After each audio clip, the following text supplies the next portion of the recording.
Il y a un truc que je voulais ajouter. Mhm, Euh, un truc que malheureusement je n'ai pas exploité quand je suis arrivé aux États-Unis, mais vous qui nous écoutez, si vous avez la possibilité de l'exploiter, c'est une très très bonne chose. Moi, mhm, comme je l'ai dit tantôt, j'habite dans l'État de Californie. Et en mhm. Californie, il y a ce qu'on appelle le adult school, Ok, l'école des adultes, quoi. ok. Donc, c'est-à-dire ceux qui n'ont pas eu la possibilité, par exemple, d'aller à l'école, ou bien ceux qui viennent d'autres pays qui parlent, par exemple, l'espagnol, l'allemand et tout. Il y a Mhm. une école, elle est gratuite, hein. C'est Wow. gratuit. Vous y allez, vous vous inscrivez et vous passez les cours d'anglais. Salut frère. Ouais. Salut, salut, comment tu vas? Ouais, ça va super. Merci d'avoir accepté l'invitation et merci d'avoir accepté l'initiative parce que l'idée c'était en fait que voilà, ça fait quasiment un bon bout de temps qu'on est aux États-Unis. Souvent, j'ai fait souvent des interviews, mais ici c'est plus un débat. Ce n'est pas une interview, c'est un débat où ensemble on parle on donne des conseils, des suggestions de voilà, c'est pas la vérité absolue, mais c'est fait de notre petite contribution pour les gens qui viennent d'arriver, qui n'ont pas de direction, tu vois, c'est-à-dire qu'ils n'ont pas en fait quelqu'un qui va les guider sur quoi faire. Donc, c'est un petit pas à pas tutoriel, pas à pas sur notre petite expérience pour les permettre d'avoir une certaine idée de quoi faire pour les aux États-Unis. Donc, merci d'avoir accepté et sois la bienvenue. Ok, sans souci, on est là.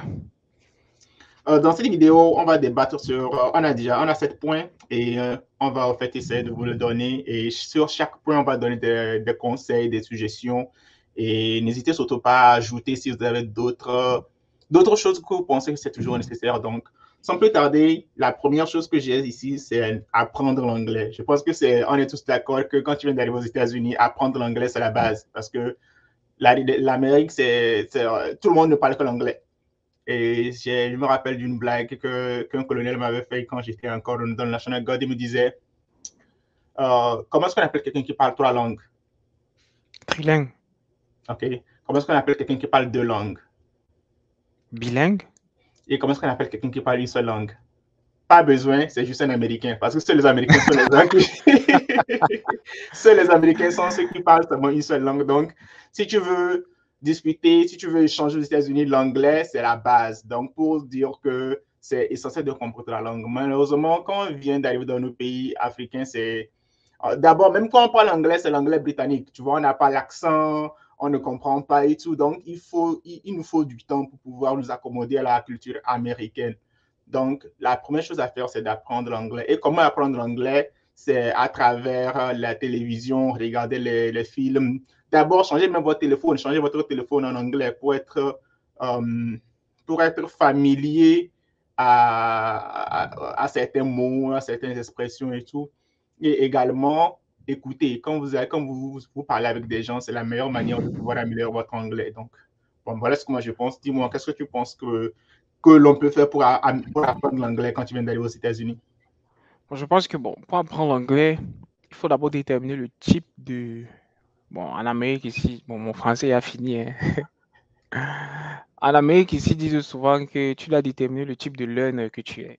Mhm, Parce que les gens apprennent de manière différente. Il y a des gens qui apprennent, qui peuvent apprendre de la langue juste en lisant.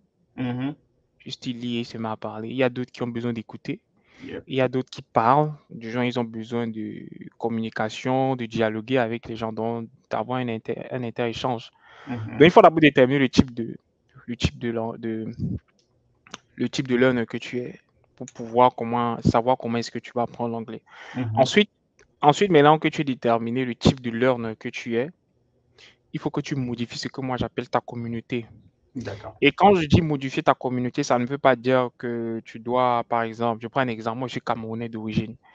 Ça ne veut pas dire que si je viens habiter, je ne sais pas trop, à Ohio, à Oregon, à tout et tout, je vais fuir ma communauté camerounaise parce que je vais apprendre l'anglais. Non.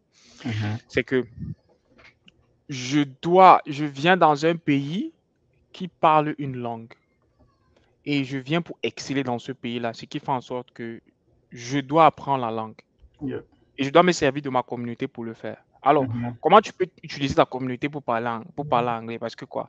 Beaucoup de personnes arrivent aux États-Unis et restent cloîtrés dans leur communauté parce que quoi? Ils parlent leur langue. Je parle le français. On parle yeah, le français peut-être dans la communauté. Les mhm, gens vont rester à l'intérieur. Vous n'allez jamais apprendre l'anglais comme ça. Jamais. Ce qui va faire en sorte que, quand je dis servez-vous de votre communauté pour apprendre l'anglais, c'est quoi? C'est que repérer les gens dans votre communauté qui excellent dans la langue Mhm. et dialoguer avec eux, c'est-à-dire demander comment est-ce qu'ils ont fait pour apprendre la langue, comment, parce que c'est ça le truc. Yeah. Ensuite, maintenant, vous devez sortir de votre communauté pour apprendre la langue. Mhm. Vous pouvez commencer par un ou bien commencer par l'autre. Donc, soit vous pouvez peut-être commencer par apprendre hors de votre communauté et continuer à apprendre dans votre communauté ou bien commencer dans votre communauté et vice-versa. Donc, Mhm. et maintenant, quand on dit sortir de sa communauté, c'est là où ça devient souvent très dangereux. Yeah. Et c'est où beaucoup de nos frères africains commettent énormément d'erreurs aux États-Unis parce que quand tu décides de sortir de ta communauté, tu es exposé. Exposé dans le sens selon lequel les mauvaises fréquentations et tout ce qui va avec. D'où on dit souvent quoi? On conseille les gens de fréquenter ce que vous jugez. On dit ça comment? Fréquenter ce que vous jugez positif à votre évolution sur la langue. Mhm. Donc, moi, par exemple, je suis arrivé aux États-Unis, je crois que c'était en fin 2000, je sais plus trop, ouais, fin 2010, un truc comme ça. Et, et quand je marchais avec le téléphone, Google, tout le temps, et ça m'a tellement, j'étais tellement frustré. Ce qui Mhm. fait en sorte que mon premier ami qui était hors de la communauté, Mhm. c'était un Américain souche. C'est-à-dire, c'était un Américain, tu vois, un blanc. Genre, père et mère, ils sont américains, quoi. Du genre, le D'accord. blanc, pas les métissés et tout et tout. Et ce gars, on l'appelait Eric, il m'a beaucoup aidé, en fait, dans la mesure selon laquelle, lui, il ne comprenait pas du tout le français.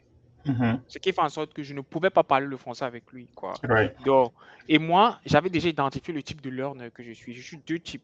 Je suis celui qui écoute et celui qui doit parler pour apprendre. Si tu viens me Mhm. donner un gros livre d'anglais comme ça, tu me dis, ah, je ne pourrais pas apprendre la langue. Donc, C'est vrai. j'avais déjà identifié le type de learner que je suis. Donc, je lisais, du moins, j'écoutais et il Mhm. fallait que je parlais. Et comment j'écoutais? Moi, j'écoutais CNN. J'ai rien à l'époque, mon frère. Rien. Et quand j'écoutais, je causais aussi avec mon ami américain. On travaillait dans un fast-food là. Et c'est comme Mhm. ça que ça s'est passé. Donc, vous devez identifier le type de learner que vous êtes. Ensuite, maintenant, vous devez sortir de votre communauté ou bien rester dans votre communauté. L'erreur que beaucoup font, 80% de personnes le font, c'est qu'ils se rassemblent dès qu'ils finissent le travail, peut-être le vendredi. C'est là où samedi, dimanche, là, au 2-0, ils mangent le bouillon. C'est là où ils parlent le français. Ils sont tranquilles, ils rentrent à la maison. Ils disent qu'ils ont une journée productive. Moi, j'appelle pas ça une journée productive. J'ai Mhm. dit, apprendre la langue. Pourquoi? Quand j'ai rejoint, bon, nous sommes tous ici là dans le service militaire. Quand Mhm. j'ai rejoint le service militaire, je pense en 2019. Je pense Et qu'il y a un petit souci avec ton micro. C'est parce que comme si le son va et revient. Je sais pas c'est pourquoi. bon maintenant. Je pense que c'est mieux. Ouais, vas-y. Donc, moi, j'ai rejoint le service militaire américain, je pense, en 2019. Mhm. Et je suis passé par le biais d'un programme appelé ISL. D'accord. Et quand je suis passé par le biais de ce programme, j'ai énormément appris, non seulement de moi-même, mais j'ai aussi appris de l'Amérique. Mhm. J'ai appris de l'Amérique que l'Amérique ne t'accepte pas si tu ne parles pas la langue. Yeah. Et aussi, j'ai appris une autre chose, c'est quoi? C'est que dans ce pays, si tu ne parles pas l'anglais, tu seras toujours derrière. Ça veut dire quoi? Tu n'auras pas de job, même si tu as tous les diplômes du monde. Mhm. Tu n'auras pas de job, même créer. Les gens disent souvent, je veux être mon patron, je veux faire mon propre business et tout. Si tu ne peux pas le faire, comment est-ce que tu vas négocier un contrat si tu ne parles pas la langue? Ouais. Tu seras encore obligé de dire quoi? Tu vas engager quelqu'un. Bref, tous ces genres de choses. Donc, la langue est super, super, super importante. Et les gens commettent l'erreur en se disant qu'au pays, je parlais l'anglais arrivé ici. Mon frère. Et en plus, encore ici, il y a l'accent. Yeah. Quand un New-Yorkais te parle et je ne sais pas trop, un Texan te parle, c'est deux mondes différents. C'est vrai. Donc, il faut avoir une certaine forme de base, étudier leur accent. Et encore, il y a deux moyens par lesquels, pour ceux qui ont les téléphones, Mhm. c'est où je préfère Android. Pas que je fais une pub, hein. Moi, je préfère Android parce que la majeure partie des applications sur Android, elles sont gratuites. Yeah. Pourtant, le iPhone, tu achètes tout, mon frère. Même pour juste voir ce qu'on fait à l'intérieur, il faut dans le iPhone. Il dit, iPhone, c'est terrible, gars. Je suis un iPhone, j'utilise l'iPhone, mais iPhone est cher. Les gens Yeah, ne iPhone savent est cher. pas. Yeah. iPhone est trop cher. Le téléphone est cher lui-même. Même Yeah. pour utiliser des applications, c'est cher. Or, avec Android, tout ce que tu dois qu'on achète sur iPhone, c'est gratuit sur Android. Mhm. Donc, il y a une application, je ne sais plus trop comment on l'appelait à l'époque. Tu la télécharges, on t'envoie un texte, Mhm. tu lis et tu t'enregistres. Ensuite, tu mets replay. Tu écoutes comment tu parles. Tu écoutes comment tu fais la lecture. Tu écoutes comment tu fais les ponctuations. On met même des dialogues. C'est-à-dire, quelqu'un pose quelque chose et on te dit juste, en fonction de ce que tu vois, tu dois parler en fait. Tu parles, Mhm. il te dit peut-être une question que good morning. Tu dis good morning. Il dit how you doing? Tu racontes ce que tu as raconté. Il te repose une autre question. Tu racontes ce que tu as raconté. Et à la fin, tu mets play. Tu écoutes comment tu as une conversation avec quelqu'un. J'ai trouvé cette application tellement, je ne sais pas trop si je vais la retrouver. C'était un truc tellement performant qui m'a beaucoup aidé. Donc, pour moi, je pense que ce sont les différents points qu'il faut aborder pour pouvoir s'améliorer en anglais. Parce que fin des fins, on ne maîtrise pas cette langue, hein. Jusqu'à présent, moi, ça fait, je crois, 4 ans que je suis aux États-Unis. Jusqu'à présent, j'apprends toujours. Toujours. À des moments, tu veux parler, tu cherches le mot, tu fais, c'est ça. Mais la base, c'est entretenir au moins une conversation. Si vous parvenez à le faire, c'est le début de toute chose. Et aussi, bon, on va parler de l'école tout à l'heure peut-être, mais l'école est important. L'école est Mhm. super important parce que c'est à l'école on apprend beaucoup, mais c'est pas à l'école qu'on apprend la langue.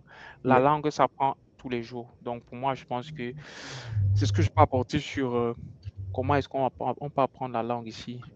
Quoi. Je suis totalement d'accord avec toi, c'est vraiment important. Comme tu as dit, il n'y a pas une seule manière d'apprendre, il y a plusieurs manières d'apprendre. Mais comme tu as dit, il faut déjà le fait de pouvoir détecter quel type d'apprenant tu es, te donne au fait la possibilité de savoir comment pouvoir t'organiser pour atteindre ton objectif. Donc, c'est juste quelques pistes de solutions. À vous aussi de nous dire si vous avez d'autres types, parce que on est juste là à l'école du donner, de recevoir. On vous partage le peu qu'on a. Peut-être que vous avez d'autres stratégies qui marchent pour vous. Donc, si vous en avez, mettez-les en commentaire et nous, ça sera aussi l'occasion d'apprendre de vous. Ouais, et il y a un truc que je voulais ajouter.